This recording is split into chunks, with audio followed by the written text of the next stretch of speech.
Bonjour, bienvenue sur le plateau de Batijournal TV. Nous sommes à Lyon au salon Bipositif, c'est la deuxième journée du salon, nous sommes le jeudi 9 mars et nous allons continuer, nous allons reparler de construction en bois local. On va voir quel est l'intérêt architectural, quel est l'intérêt économique et quel est l'intérêt sociétal de construire avec des bois locaux et notamment là on va parler de bois des Alpes. Avec moi pour en parler, Benjamin Mermet, bonjour. Bonjour. Vous êtes prescripteur bois chez Fibra. Alors Fibra, c'est l'interprofession régionale de la filière forêt-bois sur Rhône-Alpes. Et donc on accompagne la maîtrise d'ouvrage et maîtrise d'œuvre pour construire avec le bois et avec le bois local. Merci. À côté de vous, Anne-Laure Boischaud, bonjour. Bonjour. Vous êtes architecte, mais vous êtes aussi administratrice Bois des Alpes. Bois des Alpes, en quelques mots, puis on va revenir dessus après.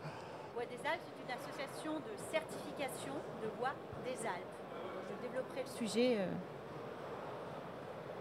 En face de vous, on va régler le petit problème micro. En face de vous, Éric Chabal, vous êtes architecte, Chabal architecte. C'est ça, Henri Chabal. Et vous avez eu l'occasion de construire avec du bois des Alpes. Oui, j'ai eu l'occasion, la grande chance d'habiter une région dans laquelle effectivement cette filière existe et se développe, donc d'utiliser le bois local, le bois des Alpes, dans mes constructions. Et on parlera donc de cette expérience tout à l'heure avec le groupe scolaire Simone Lagrange à Grenoble. Alors on va commencer avec vous, mais je vais vous demander de passer le micro à votre voisine. Merci. On va commencer avec vous. Et est-ce que vous pouvez nous dire en quelques mots quel est l'objectif et qu'est-ce que la certification Bois des Alpes ? Alors Bois des Alpes, c'est une association dont l'objectif est de relancer la filière locale, donc en Rhône-Alpes, en Auvergne, dans le 04. Et dans ce cas-là, pour cette raison, on définit une certification du bois local.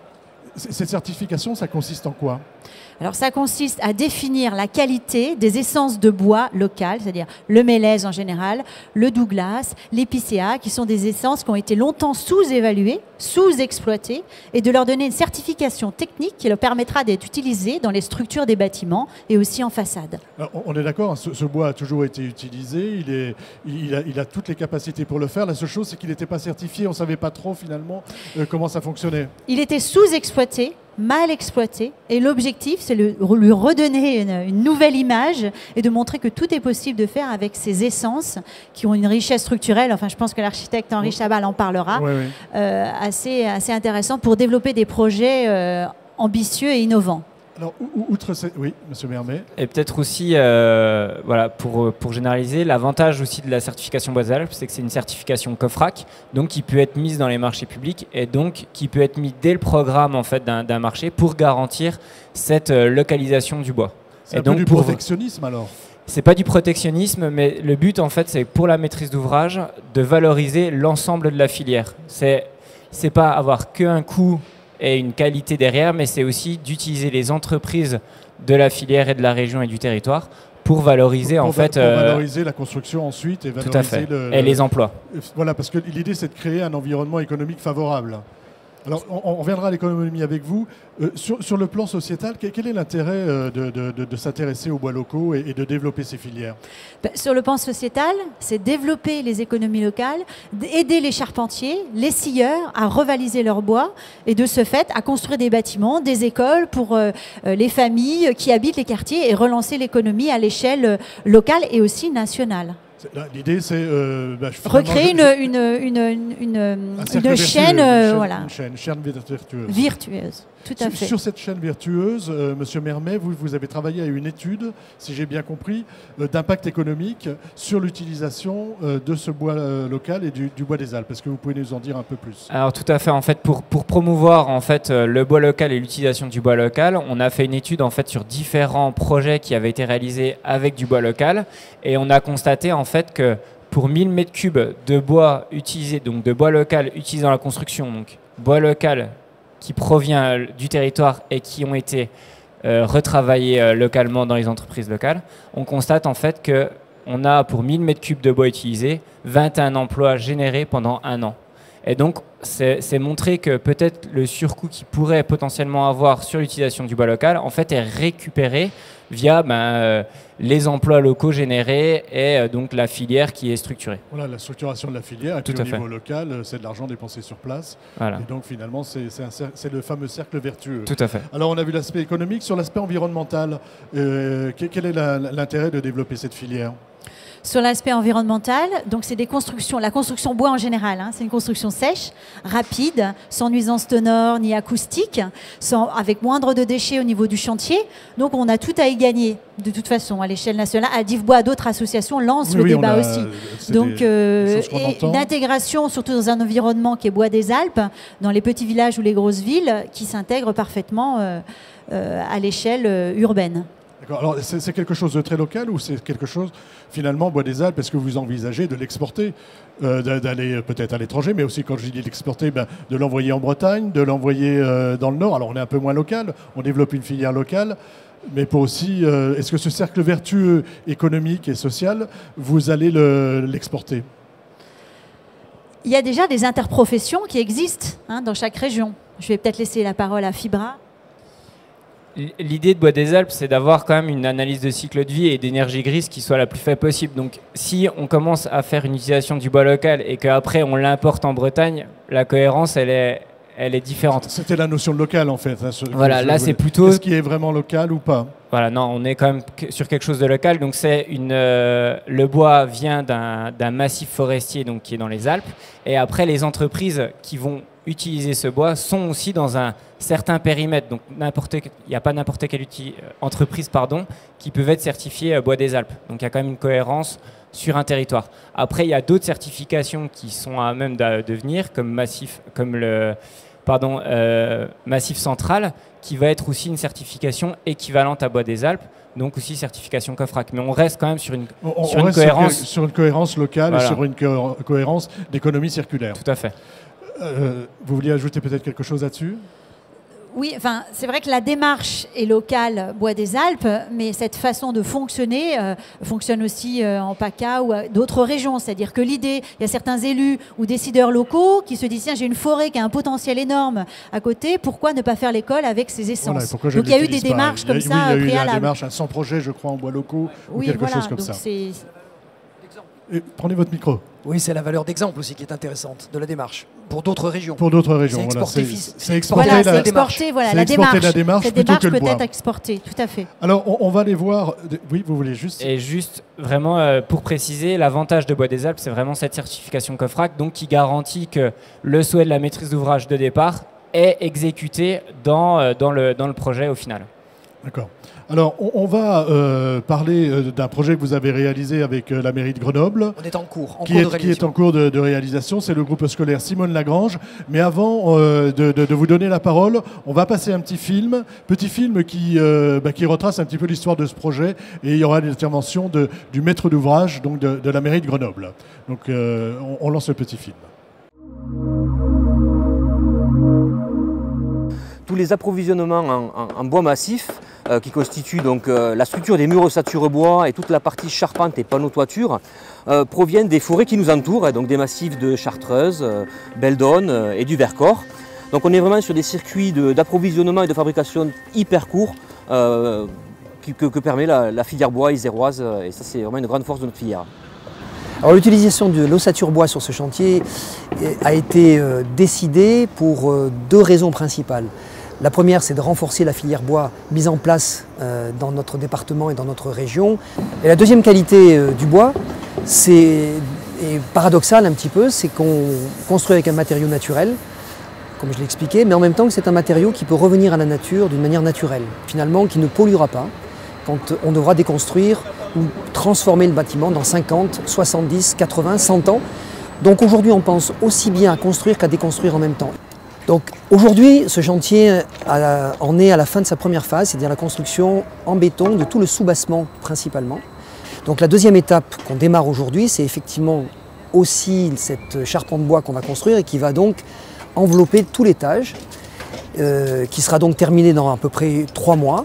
Et après ça, quand on aura donc enveloppé et fermé notre bâtiment, on dit dans notre jargon assurer le clos couvert.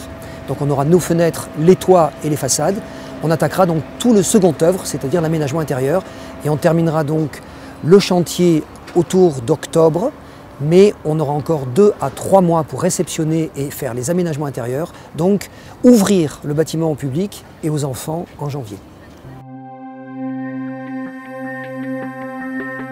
Donc on a monté des effectifs qui est déjà visible dans l'école actuelle, l'école Jean Massé, où on a doublé le nombre de classes en 3 ans et on s'attend à ce que cette évolution soit beaucoup plus forte. Donc on a prévu une école de 14 classes, 9 classes élémentaires et 5 classes maternelles.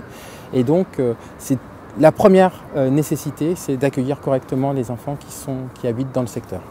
La deuxième nécessité, c'est d'avoir une école qui soit faite vraiment pour un usage scolaire, périscolaire, extrascolaire. Et donc le troisième point, c'est la qualité environnementale du projet, parce que la ville, elle est prescripteur au niveau de l'ensemble des acteurs du territoire, mais elle doit être aussi exemplaire quand elle est maître d'ouvrage. Donc Vincent Christo, je suis adjoint au maire chargé de l'urbanisme et de la transition énergétique. Alors pour nous, la ville maître d'ouvrage des écoles, de son plan école, c'est l'occasion de mettre en œuvre des priorités de la municipalité.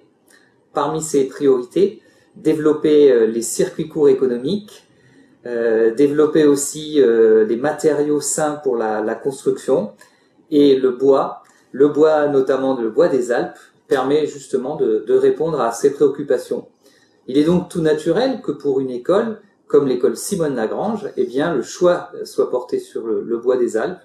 Et donc, nous avons vu qu'il est possible pour la collectivité d'appuyer cette filière qui est créatrice d'emplois, qui mobilise un matériau sain, un matériau qui accumule aussi du carbone, donc ça entre même dans la politique climatique de la collectivité. Au-delà des écoles, on peut aller plus loin, puisque aujourd'hui, dans le logement social, nous avons avec le bailleur Actis des projets d'immeubles de grande hauteur en bois, sur la ZAC Flaubert notamment. Voilà, donc le petit film est terminé. Vous avez remarqué qu'il y a beaucoup de béton pour le moment, donc on est d'accord, le bois sera au-dessus du béton, et un jour peut-être qu'en dessous, nous aurons aussi du bois. Alors, Monsieur Chabal, sur ce projet, d'abord, rapidement, décrivez-le nous, s'il vous plaît, dans son ensemble, avant même de parler de Bois des Alpes.